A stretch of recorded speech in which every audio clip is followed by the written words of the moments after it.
RPLN for the 5th District of the State of Florida is now in session. The Honorable James A. Edwards, Chief Judge, presiding. All persons having business before the court draw near, give attention to what we heard. God save the United States of America, the State of Florida, and this honorable court. Please be seated.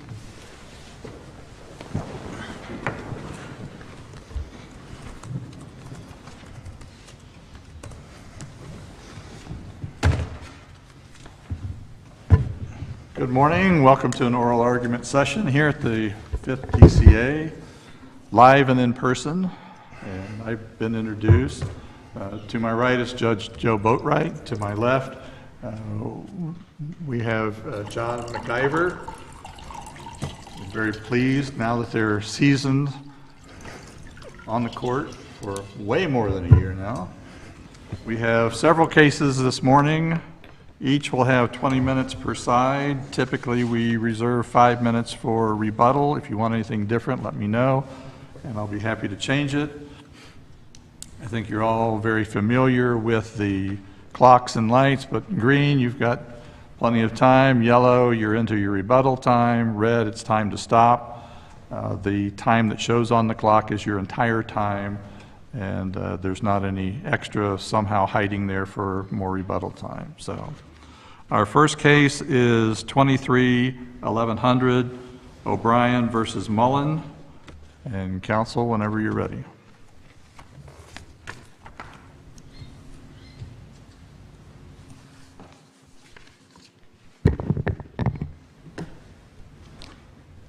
May it please the court. Good morning. My name is Nick Shanine, and I represent the appellant in this matter, Ms. Shella O'Brien, in this case about negligence, causation, and trial procedure. I would appreciate the 5 minutes for my rebuttal.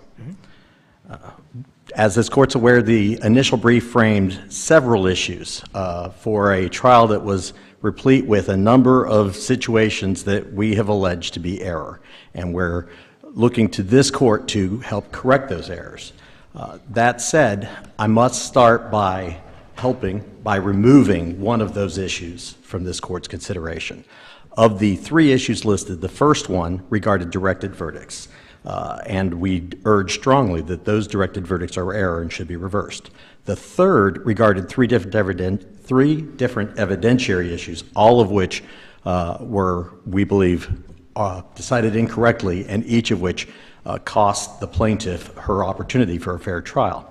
The second of those issues, however, was an issue regarding the jury instructions. And the allegation, or rather the assertion, was that even though it was the Florida Supreme Court form, that it had been requested that those issues of negligence and causation be split in the first issue.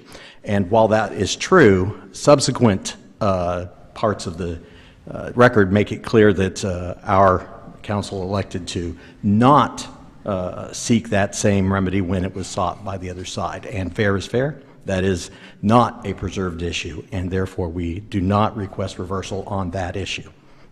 Thank you, Your Honors. That said, the other issues give plenty of opportunity for this court to review and reverse. The first issue is, in fact, the key to this, and that is the directed verdicts. There were directed verdicts requested on both negligence and causation, and both should have been granted. And the reason why, in this case, is that the plaintiff was at the head of a 3-car collision. There is zero testimony by anybody that she did anything to contribute to the collision. Everybody's familiar with the rear end presumption, and the judge made it clear that the judge agreed that the rear end presumption applied, but because it was a 3-car collision, the court elected not to extend the rear end presumption to the lead car. It wasn't just because it was a 3-car collision. Your client was in the left lane.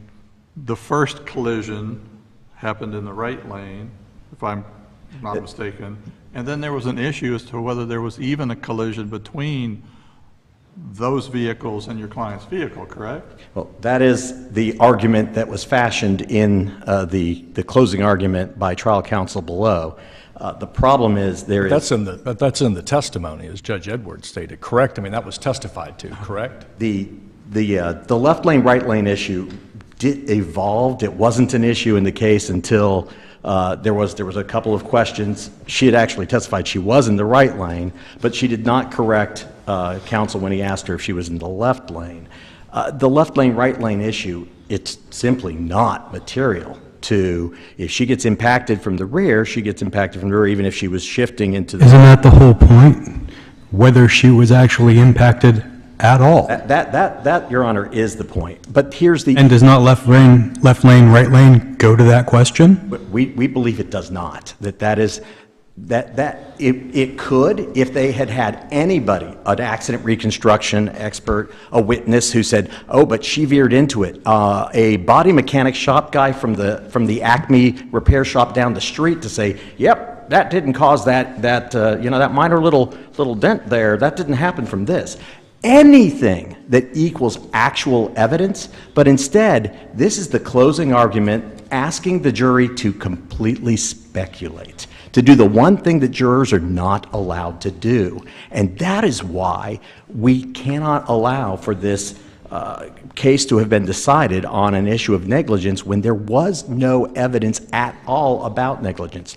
All we have is sheer speculation that, well, something was shifting in the front of the pack, or there's so little damage that we can just presume that she really wasn't impacted, even though there was no controverting. So just considering the elephant in the room.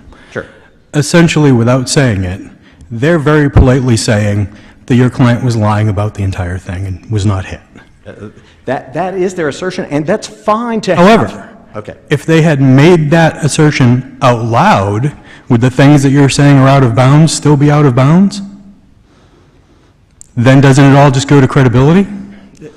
Even if they say the things out loud, it doesn't change the fact that one must have a modicum, the old scintilla of actual evidence to demonstrate that your theory works. And there are 100 ways to get it. A witness, an eyewitness to the scene, the accident reconstruction person, the body shop person, a confession from somebody.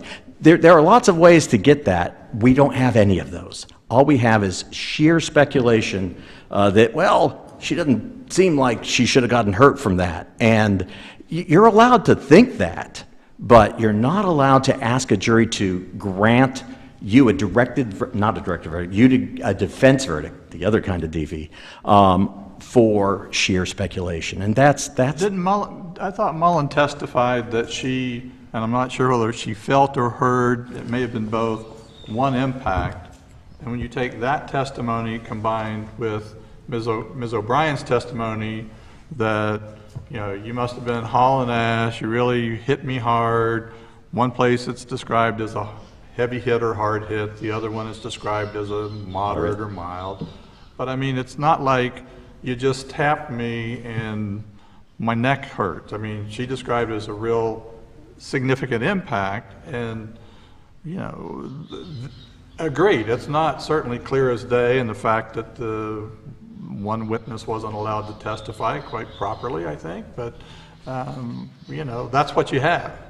That is in fact what we have, but again, and to this point, if this is that scintilla of evidence that, well, I only heard one impact, says the person at the rear of a 3-car chain, it strains credulity to believe that that person, if you suddenly, unexpectedly are in an accident, and later you say, well, I only heard the one impact, Lindsay Wagner, the Bionic Woman, could not have pulled out from that position a second hit somewhere else in rapid succession. We know that. Well, it's that I'm relying on common sense. That is, and this is what we ask for jurors to do.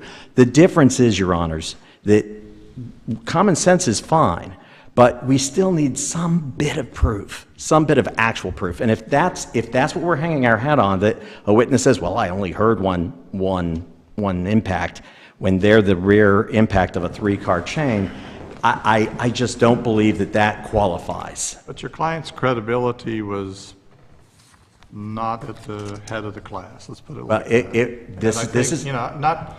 you could look at it and say, well, the jury didn't like her. Right. But you can also look at it and say, well, the jury didn't believe her on many of the things she said, including, and again, I know Ms. Mullen said she hit the gas, whether she hit the gas, touched the gas, whatever. Right. You know, she definitely hit the car in front of her when she shouldn't have. That's correct. At her estimate of 5 to 10 miles an hour, nothing, no contradiction to that, Sure. and pushed the other car forward. And this, Your Honor, we've got a circle on this issue, and that is the problem. But the fundamental problem that we have is that you're correct. The jury clearly did not like her, and the problem is not liking her is not a sufficient basis to not awarding her at least minimal damages if there is no actual proof of negligence on the part of a vehicle who was at the front of being hit from behind.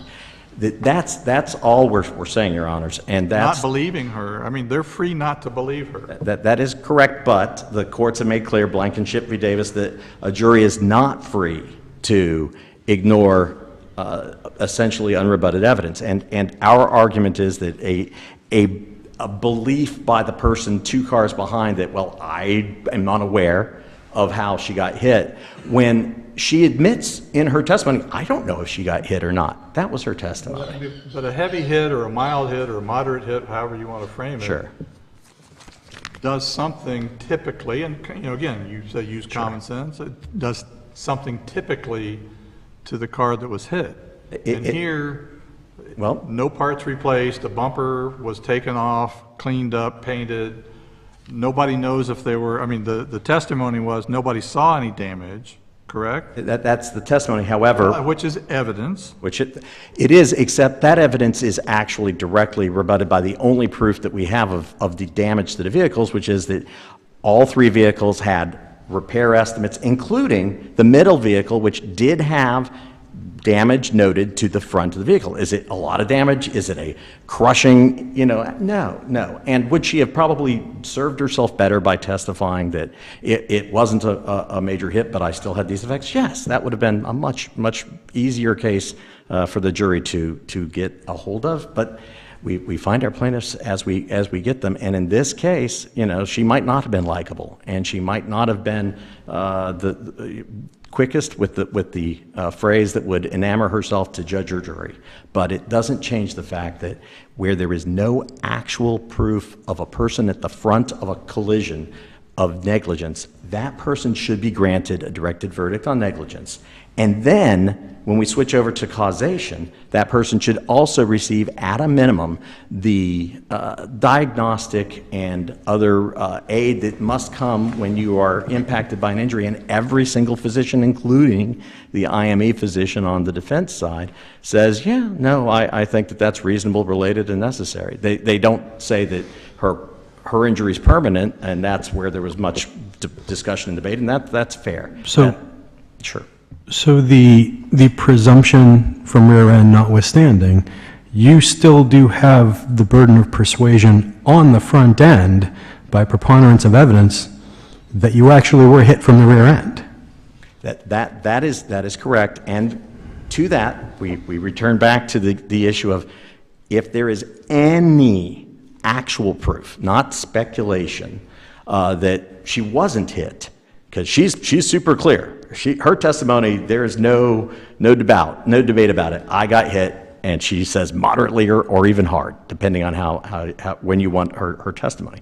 So her testimony is clear. We have the physical evaluation of the vehicles, which does show that the bumper needed to be cleaned off on the front, when the middle one had front and back obviously far more severe, and then the rear vehicle obviously had damage. So we have physical proof, we have her testimony, and all that we have on the other side is speculation and this amorphous concept of, well, it's such a minor impact where you really hit it all. And that's simply, that's the argument, that it's not enough, and that you must have something more than that. If you want to jump ahead to your other issues, feel free. Thank you, Your Honor. So we've talked about negligence, causation. We were talking about causation, directed verdict, and the line of cases there is clear and long. Sparks book rather.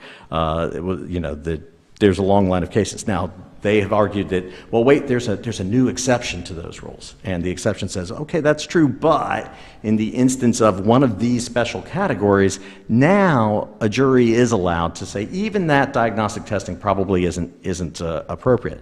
But those, again, require something like a surveillance tape or pre-existing injuries that directly relate to these accidents. And here we don't have that. She did have prior pain because she had shingles, and shingles can cause pain, but it's a different kind of pain and a different kind of medical injury than a trauma-based injury.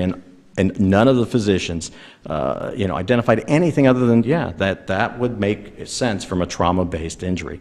So for those reasons, we also believe the causation was appropriate. And then, each of those three separate evidentiary issues, it's Maurer on trial, they were all unfortunately wrongly decided.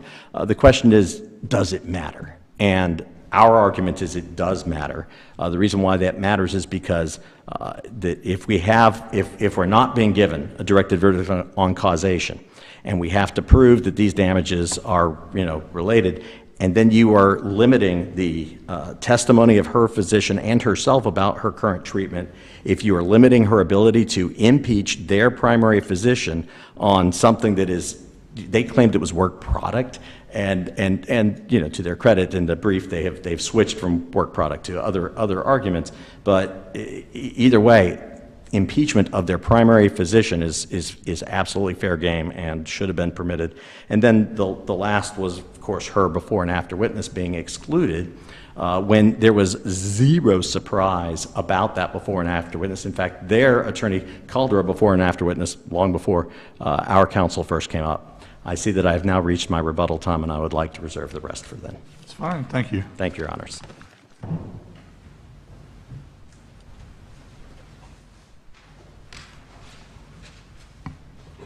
Good morning. May it please the Court. Sharon Degnan here on behalf of Kubicki Draper, representing the appellee, the defendant below, Cheryl Mullen. We're here today asking the Court to affirm the defense verdict entered in this case after a 4-day jury trial. It's our position, hopefully it's clear from the brief, that no grounds exist for a new trial in this case. We believe the verdict is entirely reflective of the jury's acceptance of the defense theories in this case, which were either that, and I can tell the Court understands what the defense theories were, which were, one, either that the plaintiff's vehicle was not involved at all in the low-impact rear-end accident between my client, Ms. Mullen, and Ms. Carmichael, or if she was, that she essentially suffered no injury at all from the minimal contact that might have been made when Ms. Carmichael's vehicle was pushed into her vehicle. Now, there was extensive, we believe, or sufficient evidence presented at trial to support both of these theories. There was testimony, as we've already discussed, that from the plaintiff that her car was in the left through lane of traffic, while Ms. Mullen testified that both her vehicle and Ms. Carmichael's vehicle were in the right lane of traffic. Also, Ms. Mullen testified to only hearing one impact in the accident. Finally, and I think it's important to consider the fact that there were photos and evidence that essentially showed no damage at all to the front of Ms. Carmichael's vehicle and the back of the plaintiff's vehicle. There's an EMS record basically stating that there was no damage to the plaintiff's vehicle at all, and there's an ER record where it states that the plaintiff told the ER doctor or whoever she was speaking to that there was no damage to her vehicle. So in light of that evidence, we believe the plaintiff's argument that they're entitled to a directed verdict and that the trial court erred by denying a directed verdict on the issue of negligence is incorrect, and that type of evidence that I just mentioned basically creates a reasonable inference to allow the jury to come to the conclusion that was discussed in closing, that the jury could find that the plaintiff was not involved in this accident at all. Now, with respect to causation, the trial court also properly denied the directed verdict and let the jury decide this issue. And with respect to medical causation here, I think plaintiff's position in this case really sort of tries to sidestep the extreme pre-existing condition to plaintiff's neck that the record shows in this case. And the record is undeniably clear that she did suffer from pre-existing neck injury. She was treating with a pain management doctor for neck pain for an entire year before the accident. So based on that alone, there was a basis for the jury to find that the plaintiff was not injured in this accident. And with respect to the application of the Sparks book line of case law, that a plaintiff should be entitled to to diagnostic testing, the exception, I sort of disagree with Mr. Shaneen that it's sort of a new exception. I think the exception's very well settled in the case law, that where there's evidence of pre-existing injuries or there's any sort of evidence that would allow a jury to conclude that a plaintiff wasn't injured in an accident, that's when the exception to Sparks books applies. And a jury then could find that even diagnostic testing was not reasonable. So we believe the evidence in this case was overwhelming in terms of allowing a jury to conclude and render a defense verdict in this case and conclude either that Miss O'Brien wasn't involved in the accident or she suffered no injury in the accident. So we believe the court's rulings on the directed verdicts were correct and should be affirmed. Now, with respect to the evidentiary issues that were raised, essentially with respect to the before and after witness, Ms. Gator, we believe the court's ruling was correct, that the court made very clear what had to be laid out in the pretrial order, and all that was listed on the plaintiff's witness list was, it said the person's name, Colleen Gator, and damages. So we believe the court's ruling correct, but I think more importantly, from the perspective of this court's review, we don't believe the issue's been preserved because Ms. Gator's testimony was never proffered. And the case law is very clear. We cited a case, Simpson versus Kmart, is a case where, I think it's out of the 3rd District, where they had said that just saying before and after witness is not sufficient to proffer and preserve an issue. And in Simpson, the court had struck a before and after witness for not being properly disclosed. And the court found that because the witness's testimony was never proffered, the issue hadn't been preserved and the plaintiff couldn't establish prejudice or harmful error. We believe that analysis applies here. Have you ever seen other pretrial orders that were so detailed that they included examples of what was okay and what was below in terms of witness disclosure? Have you seen that? I have not. I have seen detailed ones, never one that detailed. I agree. I think that was very detailed. But I have seen a lot of trial orders that say you have to list with specificity, and saying damages isn't enough. Right, but I've never seen one before that says, what did it hit with, Yeah, that one beaten, hit with a bat over the head and shot. Yeah. Congratulations to our trial judge. It was a unique and very good pretrial order, it seems, although apparently not everybody got it looking at the pretrial compliances, so. Correct. I think it was very clear what the point was, and at the end of the day, I think the court was very fair how we enforced the order, because as Your Honor said, the trial court wouldn't allow us to present the testimony of Ms. Carmichael because it wasn't listed correctly. So I think there's no question that the court was very, very fair in the way that he enforced the order. With respect to the other issues, let's see.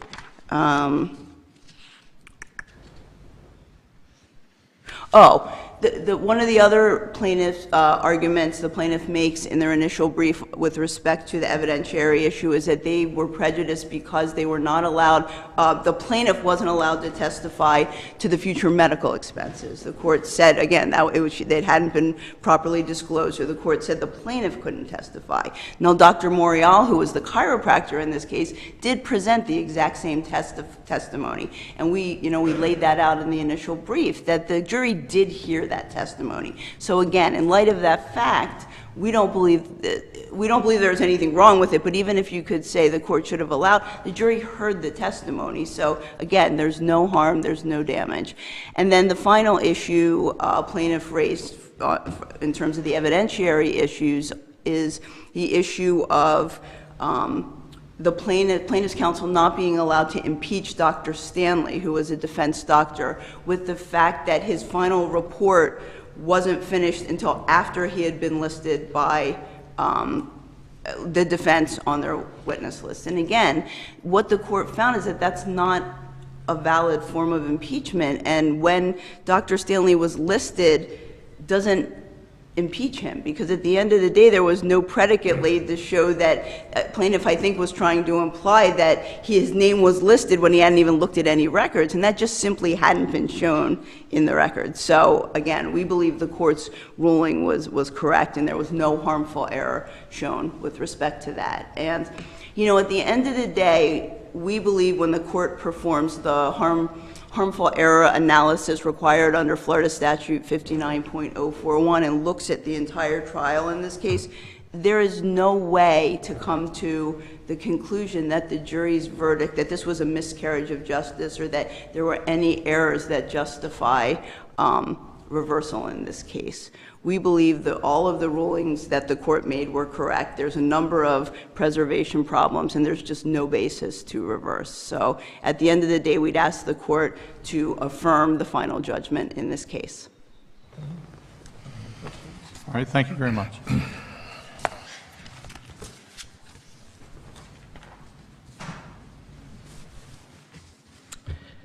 Ms. O'Brien does believe that there was a miscarriage of justice. Any driver who was impacted from behind and then told, you don't even get your medical bills for getting to the ER room and getting checked out, would believe that there was a miscarriage of justice. That this case is about that. There is a reason why this appeal is here, and there is a reason why the request is being made to this court to change what happened, because what happened was not fair to any driver who has done nothing to earn a zero verdict. And that's really what this comes down to. We just heard about the exception to the general rule, and the general rule is on causation, that you do get those damages for diagnostics. But I called it new. I'm showing my age. It was 2013, so it's about a decade when the Hernandez case started to graft this exception. But it calls it an exception, and it must be an exception. The exception cannot be enlarged so that it swallows the rule. And that's what the argument of defense would be here, that anyone with any pre-existing injuries, anyone for whom there's any possible disagreement, you can zero those people. You would have to have only the most pristine, never been had a malady in your life individual. Hernandez was not that case. Hernandez was, we have surveillance videotape of this guy doing these things that he says he can't do. We should be allowed to argue to the jury that he doesn't have any damages, and not even his diagnostics. And the appellate court went, that's correct. That's what Hernandez is about, not this enlarged exception that would swallow the rule. So we do ask this court to reverse and remand on both of the directed verdicts. As to the evidentiary issues, agree with the judge. The order was, of course, very finely detailed, but the issue here on that is that we now have the pot calling the kettle black, in that their compliance was exactly akin and alike ours. That And they got punished the same way you did. They did, but I would offer that there should have been a difference between the two witnesses. But There was no proffer of the testimony. While there wasn't a witness proffer, there was the argument by counsel as to what that witness would have said regarding her being... Which again, with this pretrial order, the likes of which I've never seen before in terms of detail. Right. If you read the order and tried to comply with the order, there's no way in the world you'd say damages for a before and after witness and leave it at that. So. And the same would, of course, been true on the other side, who it simply had was. medical and films as the only thing that they would sometimes list. Well, whatever was objected. You know. Well, and I guess what we really come down to on that is, and this is where we get back to the Binger case, is that that's all fine, but if noncompliance with the discovery order is the issue, it's still important, so says the Florida Supreme Court, to get to that issue of prejudice. And so the word that hides behind the word prejudice is surprise. And we believe in the issue of Ms. Carmichael, that was a legitimate surprise. Like, Do you have to prevail on your first issue for there to be prejudice?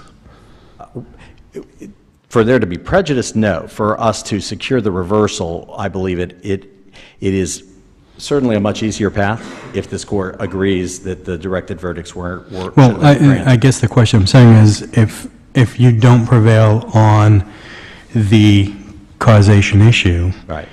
then is there any prejudice at all on not being allowed testimony about damages?